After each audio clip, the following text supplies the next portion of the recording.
Today we will be learning about a very important topic in English grammar, that is parts of speech. आज हम English का एक बहुत ही महत्वपूर्ण topic parts of speech को समझेंगे इंग्लिश में.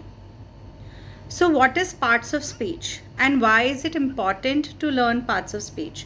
So parts of speech are the very necessary 8 building blocks of English language. Parts of speech इसलिए इम्पॉर्टेंट है बिकॉज ये सेंटेंस मेकिंग का एक बहुत ही आवश्यक पार्ट है. अगर हमें पार्ट्स ऑफ स्पीच की अच्छी जानकारी है, हम हर तरह के सेंटेंसेस बहुत आसानी से इंग्लिश में बना सकते हैं.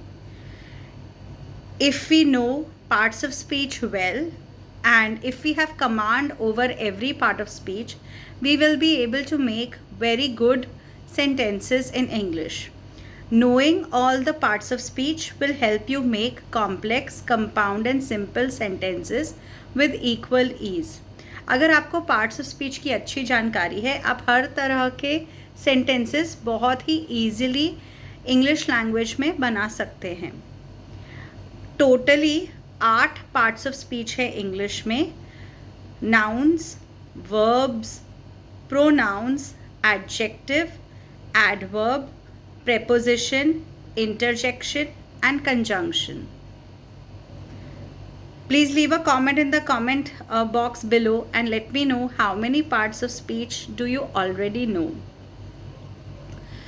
Basically हम वन बाय वन हर एक पार्ट ऑफ स्पीच का हिंदी का नाम जानेंगे और हम उसके एग्जाम्पल्स और उन्हें किस तरह यूज़ किया जाता है एक वाक्य में उसे समझेंगे. First one is noun. Noun is called संज्ञा. नाउन यानी कि संज्ञा या naming word. So what is a noun? A noun is names of places, people, things, emotion and feelings. Nouns यानी कि कोई भी वस्तु का नाम, कोई भी लोग का नाम, कोई जगह का नाम. ऑल्सो हम जो इमोशंस या फीलिंग्स को महसूस करते हैं उसके नाम भी नाउन्स ही है. Okay, for example Deepti is a noun. Rajasthan, Maharashtra, Mumbai, Kolkata, names of states and cities fall under noun. And the other nouns, other important part of nouns are names of emotions and feelings such as kindness, happiness, patriotism, love, hatred. ये सारी चीज़ें भी nouns के under ही आती हैं. Next one is verb. Verb और action word जिसे हम हिंदी में क्रिया के नाम से जानते हैं. So what is a verb? A verb is an action word and without a verb every sentence is incomplete. For example cry, dance, laugh, jump, feel, write, read. ये सारे वर्ड्स वर्ब्स हैं. बिना वर्ब के there is no sentence. And if any sentence is a single word it will be a noun. कोई भी वाक्य अगर एक ही शब्द का है तो वो एक वर्ब ही होगा. ठीक है. और अगर कोई वर्ब ना हो सेंटेंस में तो सेंटेंस पूर्ण नहीं माना जाता. बिना क्रिया के कोई भी सेंटेंस पूर्ण नहीं है. थर्ड वन, प्रोनाउन या सर्वनाम. सर्वनाम क्या होता है? सर्वनाम नाउन की जगह पे आता है. जब भी कोई भी नाउन बार बार रिपीट होता है उसको अवॉइड करने के लिए हम सर्वनाम का यूज़ करते हैं. For example Lord Ram was the king of Ayodhya. Lord Ram was a righteous king. Lord Ram married Sita. So bar bar Lord Ram का रेपिटेशन ना हो इसलिए हम ही लगाएंगे. ही, शी, इट, वी, यू, दे. ये सारे प्रोनाउंस हैं और प्रोनाउंस नाउन का रेपिटेशन अवॉइड करने के लिए आते हैं. प्रोनाउंस में हमें ये भी याद रखना चाहिए कि ही और शी हम लोग हमेशा मेल या फीमेल के लिए यूज़ करते हैं, but it is use for non living things such as table, chair, tubelight, etcetera. Now, what is an adjective? An adjective is a describing word. Okay, so number, quality, and is represented by an adjective. For example, she got the first prize. So first, the girl looked pretty. Pretty is an adjective. Or you can say that the tall boy reached the bus stop on time. So tall. Okay, so all these three words, first, tall, pretty, all these are nothing but adjectives that are used to make a noun, which is used to tell us more about a noun. Next one is adverb. Adverb को हम क्रिया विशेषण के नाम से जानते हैं. जो भी क्रिया की विशेषताएं हमें बताता है उसे क्रिया विशेषण कहते हैं.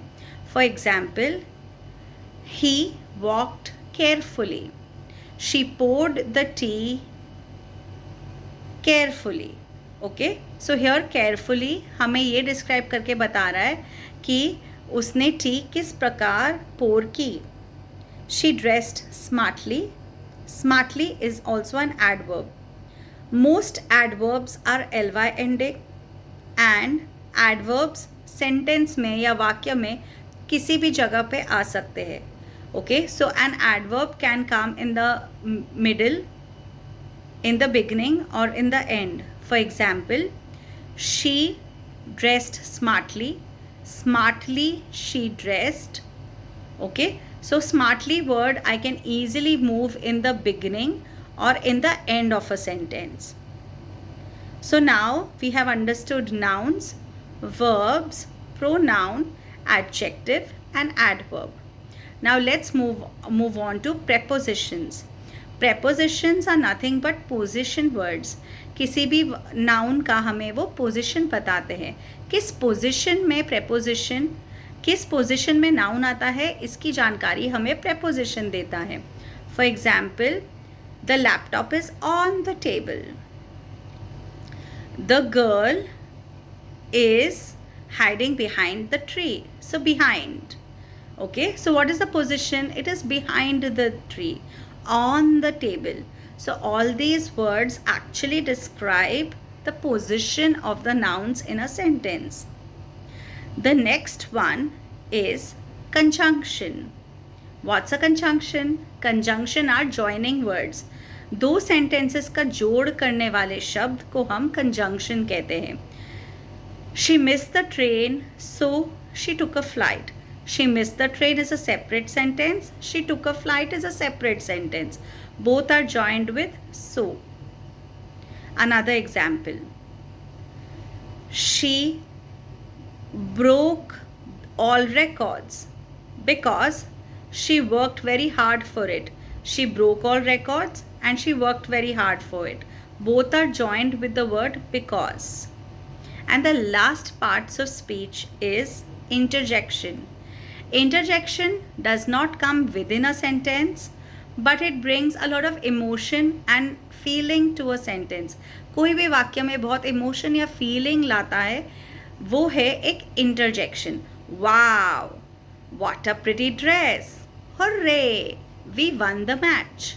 So hooray, wow, these are nothing but interjections. Okay, so interjections, without interjections also the sentences are complete, but adding interjections adds a lot of emotion and feeling into a sentence. So do make it a point to use interjections in your sentences, as they bring a lot of life to each and every sentence.